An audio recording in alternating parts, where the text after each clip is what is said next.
बिस्मिल्लाहिर्रहमानिर्रहीम। आज का जो हमारा टॉपिक है वो है लीनियर इक्वेशन और ये चैप्टर हम लोगों ने 4 जो है ये स्टार्ट कर दिया, जो कि बिजनेस मैथमेटिक्स आईकॉम पार्ट 1 का है और इसकी एक्सरसाइज 4.1 हम कर रहे हैं।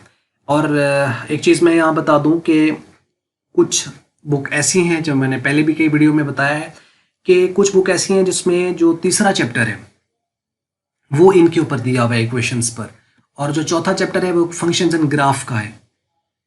और कुछ बुक ऐसी हैं जिसके अंदर यानी कुछ, अब मेरे पास जो बुक थी उसके अंदर ऐसा था कि उसमें जो तीसरा था वो फंक्शंस एंड ग्राफ का था, तो मैंने उसको तीसरे का नाम उसी को दिया है।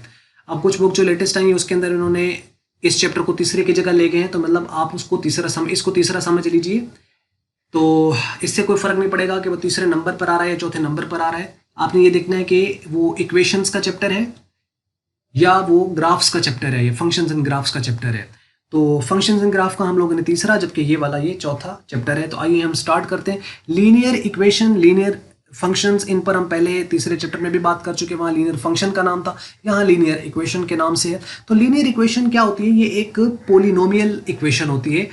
पोलिनोमियल इक्वेशन आपको मालूम है क्या है, उसके ऊपर हम पहले भी डिस्कशन कर चुके हैं। ऐसा पोलिनोमियल इक्वेशन जिसके अंदर जो वेरिएबल है उसकी जो मैक्सिमम पावर है वो 1 है, यानी उसकी जो डिग्री है वो 1 है, तो वो वाला आपका लीनियर इक्वेशन कहलाएगा। तो अब इसमें आप देखो, इसको इस तरीके से भी हम कह सकते हैं कि इसकी मैक्सिमम डिग्री 1 होती है, यानी इसकी मैक्सिमम जो पावर है वेरिएबल की वो 1 होती है, और ए जो उसका लीडिंग कोफिशिएंट है वो कभी 0 नहीं होता। ये दो कंडीशन इसके साथ सेटिस्फाई करती हैं। इसको हम इस तरीके से भी कर सकते हैं लीनियर को, कि a linear equation in one variable x is an equation of form a x plus B is equal to 0। ये इसकी स्टैंडर्ड फॉर्म ऑफ इक्वेशन है। शॉर्ट क्वेश्चन में कहीं आपको आईकॉम वालों को ये भी आ सकता है कि write down the standard form of equation of the linear equation. Linear equation की स्टैंडर्ड फॉर्म, तो आपने क्या लिखना है? A x plus B is equal to 0। That's it, कम बात खत्म हो जाती है। साथ आप ये लिखेंगे कि जहां पे ए और बी जो है वो रियल नंबर है, यानी ए और बी दोनों रियल नंबर है। मतलब ये पॉइंट में भी हो सकते हैं। रियल नंबर से मुराद है ये डेसिमल भी हो सकते हैं, फ्रैक्शन में भी हो सकते हैं, इंटीजर भी हो सकते हैं, पॉजिटिव भी हो सकते हैं, नेगेटिव भी हो सकते हैं। रियल नंबर आपको पता ना, पॉजिटिव नेगेटिव होते हैं, डेसिमल में भी हो सकते हैं। पूरा इसके ऊपर नंबर की टाइप्स के ऊपर एक हमने पूरी सीरीज इसके ऊपर अपडेट की हुई है तीसरे चैप्टर के अंदर। बिल्कुल स्टार्ट ही असल में तीसरा चैप्टर वहीं से हो रहा है। तो मीन्स के ये बिलोंग कर रहे हैं रियल नंबर से, और जिसमें ए जो है वो 0 नहीं है। जो लीडिंग कोफिशिएंट है एक्स के साथ आने वाला वो 0 नहीं। अगर ये 0 गए फिर तो ये कॉन्स्टेंट बच जाएगा पीछे, तो फिर तो लीनियर रहा ही नहीं, फिर तो कॉन्स्टेंट हो गया। वहां समझ आ रही है? तो एक तो चीज आपको ये चीज यहां पर क्लियर करनी है। और मैं एक चीज पता नहीं क्या बताने लगा, हाँ एक चीज है इसके अंदर कि ये एक वेरिएबल एक्स में है। इसका बात को भी एक जहन में रहे कि ये जरूरी नहीं है कि लीनियर आपके पास जो इक्वेशन है वो सिंगल वेरिएबल में, वो 2 में भी हो सकती है। जैसे x plus y is equal to something कुछ लिख दे तो ये भी लीनियर है। ये 3 वेरिएबल में भी हो सकती है, एक्स वाई जेड के अंदर।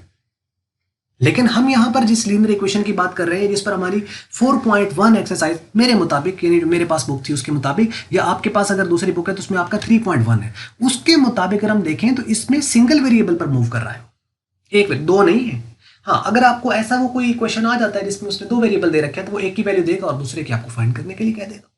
3 देगा तो 2 की वो वैल्यूज दे देगा, एक को फाइंड करने के लिए कहेगा, या उसके साथ कोई और सेट ऑफ इक्वेशन दे सकता है। वो फिर साइमल्टेनियस की तरफ मूव कर जाती हैं चीजें। तो एनी हो, मतलब कि इसमें एक सिंगल वेरिएबल में भी हो सकता है, 2 वेरिएबल में हो सकता है, 3 में हो सकता है, या इससे ज्यादा वेरिएबल्स में भी हो सकता है इक्वेशन लीनियर जो है। इसी तरह क्वाड्रेटिक के साथ होता है, इसी तरीके से आपके पास जो होती है वो क्यूबिक के साथ होता है। तो ये सारी, और वो पर आगे बहुत लंबी चौड़ी डिटेल में जो है वो चीजें मूव कर जाती हैं। तो ये एक चीज तो है कि ये एक वेरिएबल में होगा एक्स के अंदर। अब इससे ये मुराद नहीं है कि खाली एक्स होगा, वो वेरिएबल वाई भी हो सकता है, वो वेरिएबल आपके पास के भी हो सकता है, वो वेरिएबल आपके पास ए भी हो सकता है, वो वेरिएबल आपके पास बी भी हो सकता है। मीन्स कोई वेरिएबल को नाम वो जो मर्जी रख ले उसके वेरिएबल का, आपने उसको फाइंड कर देना है। तो नाम से ये फर्क नहीं पड़ेगा कि उसका नाम चेंज हुआ, कि उसको वो एक्स कह रहा है या वाई कह रहा है या जेड कह रहा है। वो जेड में है तो सारे जेड हैं, वाई में है तो सारे वाई हैं, एक्स में है तो सारे एक्स हैं। एक चीज तो ये है। दूसरी बात यह है कि उसकी मुख्तलिफ किस्म की फॉर्म्स आ सकती हैं। मतलब वो आपको एक सिंपल कंपैटिबल फॉर्म में दे दे, या वो एक नॉन कंपैटिबल फॉर्म में दे दे। अब ये क्या होती है मैं आपको नीचे दिखा रहा हूँ। और उसके अलावा है तो ये फ्रैक्शन में दे दे, बटे के अंदर p/q फॉर्म में, वो आपको रेडिकल फॉर्म में दे दे, मतलब आपको स्क्वायर रूट में दे दे। तो इससे कोई फर्क नहीं पड़ेगा, वो रहेगी लीनियर ही, लेकिन उसकी थोड़ी सी फॉर्म्स बदल रही हैं, शक्लें बदल रही हैं। तो यानी वो जितनी तरह की शक्लें इसमें आ सकती हैं वो सारी शक्लें हम आपको यहाँ पर दिखा रहे हैं वन बाय वन। आइए हम आगे नेक्स्ट मूव करते हैं। तो आपको ये बात समझ लगी होगी कि मैक्स दो ही चीज़ें हैं, यानी इसमें आपके पास ax plus B is equal to 0 आपके पास standard form of linear equation है, जिसके अंदर x की जो मैक्सिमम पावर है वो 1 है, डिग्री 1 है, और लीडिंग कोफिशिएंट जो a है ये 0 नहीं है, और a और b दोनों के दोनों रियल नंबर हैं। ये पॉजिटिव नेगेटिव हो सकते हैं, डेसिमल में हो सकते हैं, फ्रैक्शन में हो सकते हैं, इंटीजर हो सकते हैं। क्लियर होगी बात। तो आपकी इसकी जो डिग्री है वो माइनस में नहीं हो सकती। पोलिनोमियल फंक्शन या असल में ये पोलिनोमियल इक्वेशन ही वो होती है जिसकी डिग्री नेगेटिव हो नहीं सकती और डिग्री डेसिमल में भी नहीं हो सकती। इंटीजर ही होगी और 0 हो सकती है, लेकिन फिर वो कांस्टेंट फंक्शन बन जाता है, और 1 आ जाए तो फिर वो आपके लीनियर की तरफ चलेगा। तो यहाँ हम इक्वेशन की बात कर रहे हैं, और फंक्शन और इक्वेशन में भी आपको चीज़ें पता है कि हर इक्वेशन फंक्शन नहीं होती, लेकिन हर फंक्शन एक इक्वेशन होता है। ये पहले भी हम बात कर चुके हैं। एनी एग्जाम्पल नंबर 1 की तरफ चलते हैं, हमें सॉल्व कैसे करना है। देखिए, लीनियर इक्वेशन को सॉल्व करने का एक तरीका है जिसे कहते हैं ट्रांसपोजिशन रूल। ट्रांसपोजिशन रूल क्या कहता है कि आपने जो वेरिएबल है उनको एक तरफ ले जाना है और कांस्टेंट जो वैल्यूज है उनको एक तरफ ले जाना है, और जो मल्टीप्लाई हो रहा है एक तरफ उसे दूसरी तरफ जाके डिवाइड कर देना है। जो इधर डिवाइड है दूसरी तरफ जाके मल्टीप्लाई हो जाएगा। जो इक्वेशन के तरफ ऐड हो रहा है दूसरी तरफ वो माइनस हो जाएगा। जो इधर माइनस हो रहा है दूसरी तरफ जाके वो ऐड हो जाएगा। ये इसका ट्रांसपोजिशन कहलाता है। तो जब आपने शिफ्टिंग करनी है तो शिफ्टिंग में ये है कि आपकी ब्रैकेट्स हमेशा पहले इवेल्युएट होती हैं, आपने ब्रैकेट्स को इवेल्युएट कर लेना है। और जब शिफ्टिंग होती है ना, शिफ्टिंग जब होती है तो प्लस माइनस वाले पहले शिफ्ट होते हैं। हमने क्या सीखा हुआ है, मल्टीप्लाई डिवाइड पहले होता, हाँ होता है, लेकिन वो इक्वेशन के एक तरफ अगर आप इवेल्युएट कर रहे हो तो उसमें मल्टीप्लिकेशन डिवीजन पहले होगी, एडिशन सब्ट्रैक्शन बाद में होगी। ये बात तो ध्यान से सुन लो कि क्या है कि इक्वेशन की तरफ आप एक इक्वेशन की तरफ है, सपोज मैं कह रहा हूँ लेफ्ट साइड है, उस पर अगर आपके पास कुछ है ब्रैकेट आ रही है तो लाजमी मतलब ब्रैकेट्स में ब्रैकेट्स को पहले इवेल्युएट होना, उसकी जो प्रेसिडेंस होती है वो हाई होती है। और इक्वेशन की एक आप तरफ है उसके अंदर मल्टीप्लाई डिवाइड पहले होगा, ऐड सब्ट्रैक्ट बाद में होगा। लेकिन अगर आप शिफ्ट कर रहे हो तो मल्टीप्लाई होने वाला पहले शिफ्ट नहीं होगा, ये डिवाइड होने वाला पहले शिफ्ट नहीं होगा। जो पहले ऐड और सब्ट्रैक्ट हो रहे हैं ना, इक्वेशन की दूसरी तरफ पहले वो जाएंगे और जो उनके साथ मल्टीप्लाई डिवाइड हो रहे हैं वो बाद में शिफ्ट होंगे। लेकिन एक चीज है, इक्वेशन की तरफ ऐड है तो दूसरी तरफ माइनस है, इधर माइनस है तो उधर ऐड है, इधर मल्टीप्लाई तो उधर डिवाइड है, इधर डिवाइड है तो उधर जाके मल्टीप्लाई। बेसिक इसे क्या कहते हैं, इसे कहते हैं रूल ऑफ द ट्रांसपोजिशन। आइए हम इक्वेशन को स्टार्ट करते हैं। एग्जांपल 1 है जिसको हम नाम दे रहे हैं सिंपल लीनियर इक्वेशन, जो कि यहाँ पे सिंपल लीनियर इक्वेशन मतलब ये देखिए कंपैटिबल फॉर्म में कोई ज्यादा फैलाव नहीं। Simple 15x minus 24 is equal to 3x। वो कहता है कि अगर ये इक्वेशन हो और ये लीनियर इक्वेशन है, देखें एक वेरिएबल है x है तो x ही है थ्रू आउट, x की हमें वैल्यू फाइंड करनी है इसके अंदर। तो अब हम क्या करेंगे, सिंपल ट्रांसपोजिशन, वेरिएबल को एक तरफ ले आओ, कांस्टेंट को एक तरफ ले जाओ। अब ये माइनस का 24 है उधर चला जाएगा, वो उधर प्लस है इधर आके माइनस हो जाएगा। तो क्या बनेगा, 15x minus 3x is equal to 24। इसको हम माइनस कर दें, 15x में से 3x माइनस हो सकता है, 15x में से 3 माइनस नहीं हो सकता, ठीक है। अब 15x में से हम 3 माइनस करेंगे तो 12x बन जाएगा और प्लस का आएगा क्योंकि बड़ी वैल्यू है, और इधर 24 है। अब ये इधर मल्टीप्लाई उधर जाके डिवाइड होगा तो इसका आंसर आ जाएगा 2, और इसका एक ही आपके पास रूट निकलेगा। तो ये आपके पास आ गया। अब ये इक्वेशन को सेटिस्फाई करता है, मतलब अगर आप इसको 2 को यहाँ पुट करें तो देखें, यहाँ पुट करें जरा, 15 को 2 से मल्टीप्लाई करें 30, तो 30 में से 24 माइनस करें तो कितना आता है 6। इसका मतलब लेफ्ट साइड पे आ रहा है प्लस का 6। अब इसी 2 को आप यहाँ पुट करो तो 3 2s are 6, तो राइट साइड पे भी 6 आ रहा है, तो इक्वेशन सेटिस्फाई हो गई। मतलब 6 के इक्वल है। इसका मतलब ये जो आपके पास आया है ये इसका सोल्यूशन सेट है, ये इसका रूट कहलाएगा। अच्छा, अब रूट या सोल्यूशन सेट जो हम इस तरह आंसर निकालते हैं उसे इक्वेशन को सेटिस्फाई करना चाहिए, तब उसका रूट या सोल्यूशन सेट कहलाएगा। अगर वो सेटिस्फाई नहीं करता तो फिर वो उसका नहीं है। ये हम एंड पे इसके ऊपर भी एक थोड़ी सी बात कर रहे हैं, जो खास तौर पर फ्रैक्शनल जो इक्वेशंस होती हैं p/q फॉर्म के अंदर, उनके अंदर एक चीज आती है। एग्जाम्पल 2 है और 3 एग्जाम्पल है यहाँ पर। अच्छा, अब इसमें देखें 4 into 3y minus 9 is equal to 7 into 2 minus 5y plus 22। अब ये देखें ब्रैकेट्स हैं तो पहले इवेल्युएट होती हैं, और ये इक्वल टू है राइट साइड लेफ्ट साइड। अब ये कौन सी इक्वेशन है, लीनियर। कितने वेरिएबल में, एक ही वेरिएबल में, और वो वेरिएबल का नाम क्या है, y। तो क्या जरूरी है कि x हो, नहीं जरूरी नहीं है, वो y में भी हो सकता है, वो z में भी हो सकता है, लेकिन ये देखें सारे के सारे y हैं, ऐसा हो सकता है। अब आपने क्या करना है, y की वैल्यू निकालिए। क्या तरीका कार है, ट्रांसपोजिशन। क्या करना है उसमें, वेरिएबल एक तरफ, कांस्टेंट एक तरफ, लेकिन जब शिफ्ट करना है तो पहले किनको शिफ्ट करना है, जो प्लस माइनस हो रहे हैं उनको पहले शिफ्ट करना है, और जो सब्ट्रैक्ट और जो मल्टीप्लाई डिवाइड होते हैं वो बाद में होने। लेकिन इक्वेशन के एक तरफ है तो फिर क्या करना है, फिर जो मल्टीप्लाई और डिवाइड है वो पहले होंगे। और सब्ट्रैक्ट और ऐड होने वाले बाद में होंगे। लेकिन ब्रैकेट्स का जोर हमेशा से ही पहले रहा है। ब्रैकेट्स हमेशा से अपनी प्रेसिडेंस हाई रखती है। उसमें कोई प्लस हो रहा है या माइनस हो रहा है या मल्टीप्लाई हो रहा है या डिवाइड हो रहा है, उसको पहले ही इवेल्युएट किया जाता है। अच्छा, अब हमने क्या किया कि इसको हम क्या कर देंगे, मल्टीप्लाई कर दो। ये जो 4 है ये अब इससे भी मल्टीप्लाई होगा और इससे भी मल्टीप्लाई होगा, तो क्या बन जाएगा, इससे मल्टीप्लाई होने के बाद 12y, ये इससे मल्टीप्लाई होगा तो कितना बन जाएगा, -36, 4 9 36, और ये भी अंदर मल्टीप्लाई हो जाएगा इससे, तो ये बन जाएगा 14, और ये जब 5 से होगा तो -35y आ जाएगा। अच्छा देखो, मल्टीप्लाई ये हो जाते हैं। अब ये देखो, ये 7 है, जरूरी नहीं कि इसके साथ y हो तो ये इसके साथ मल्टीप्लाई या डिवाइड होगा, ये हो जाते हैं लेकिन ऐड सब्ट्रैक्ट नहीं होते। बस समझ लगी है? यानी हम ये नहीं कर सकते कि 2 में जो है वो -5y करें और हम इसका लिख दें जी कि चलो जी 2 था, ये -5 तो इसका -3y, ऐसा नहीं हो सकता। ऐड सब्ट्रैक्ट होने के लिए उनका एक जैसा होना जरूरी है, लेकिन जब हम मल्टीप्लाई करते हैं तो वो आपके साथ जरूरी नहीं है कि इसके साथ y हो तो वो मल्टीप्लाई होगा। कोई एक पर्टिकुलर नंबर भी एक पर्टिकुलर नंबर से भी मल्टीप्लाई हो सकता है, और उसके साथ अगर कोई वेरिएबल आ रहा है तो वो उससे भी मल्टीप्लाई, सिमिलर डिवाइड का भी है।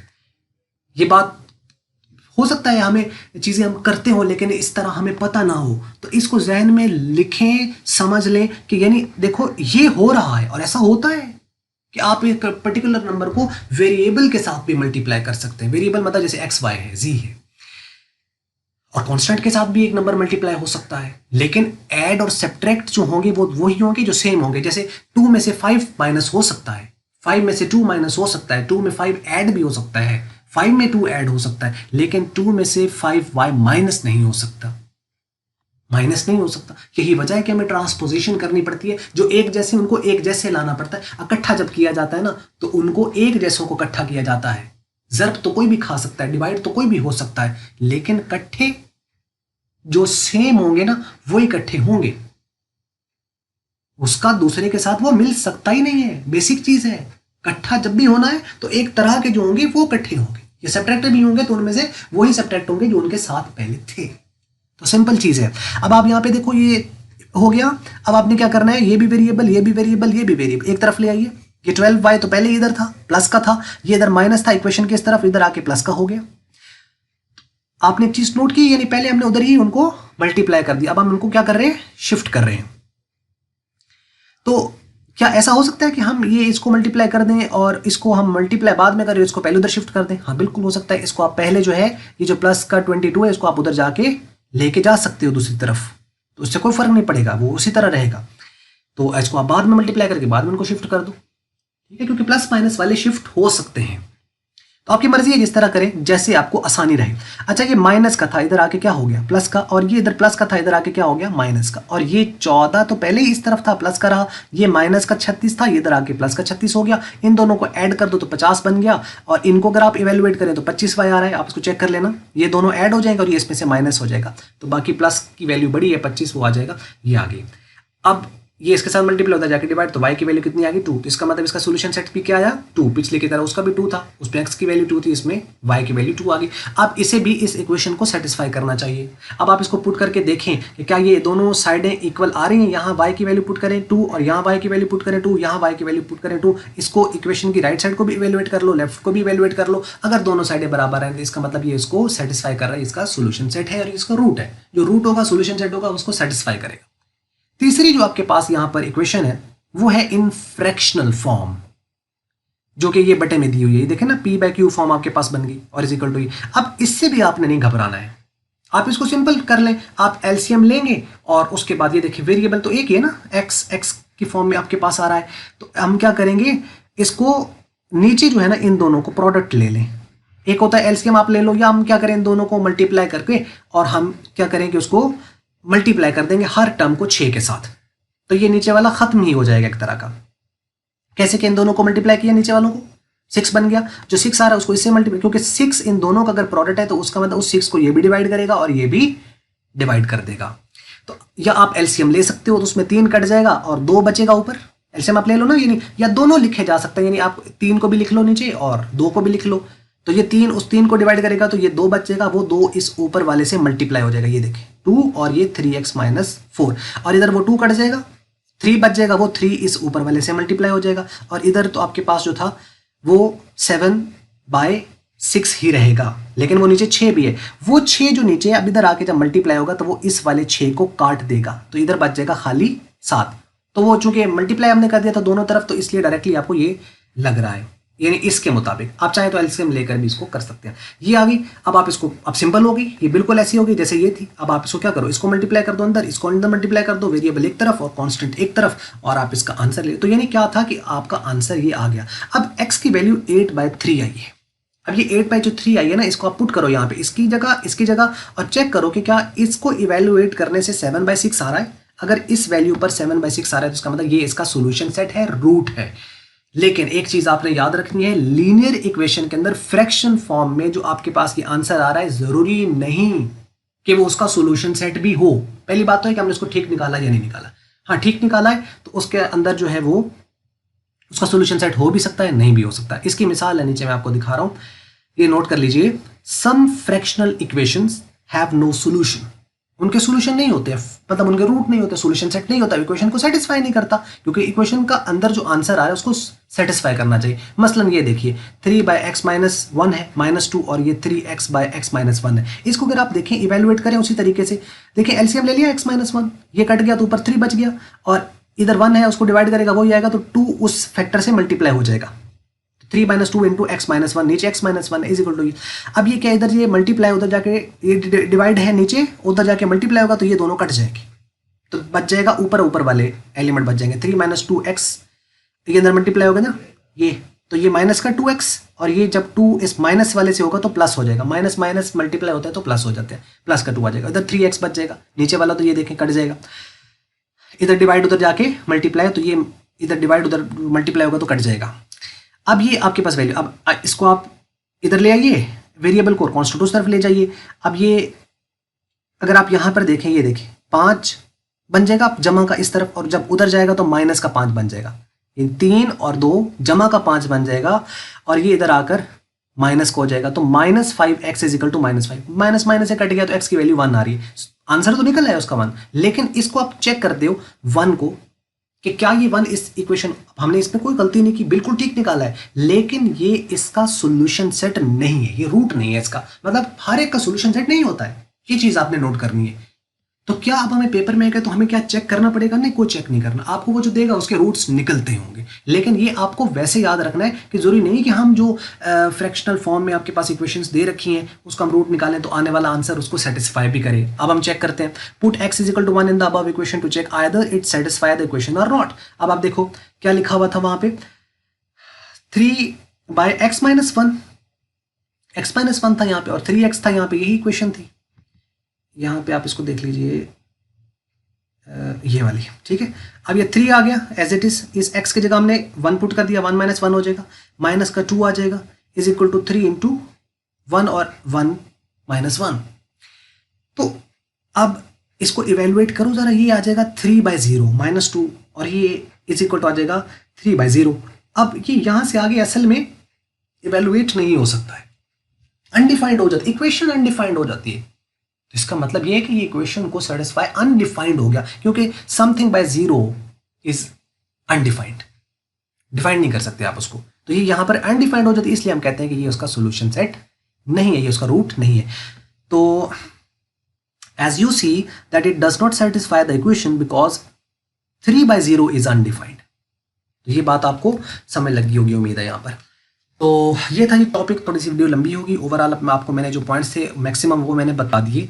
तो अगर आपको मल्टीपीडिया की वीडियो अच्छी लगी इसको आप लाइक कर लें, शेयर कर लें दूसरों के साथ। अगर आपको अच्छी नहीं लगी इसको आप करते हैं डिसलाइक, और वीडियो देखने का बहुत शुक्रिया।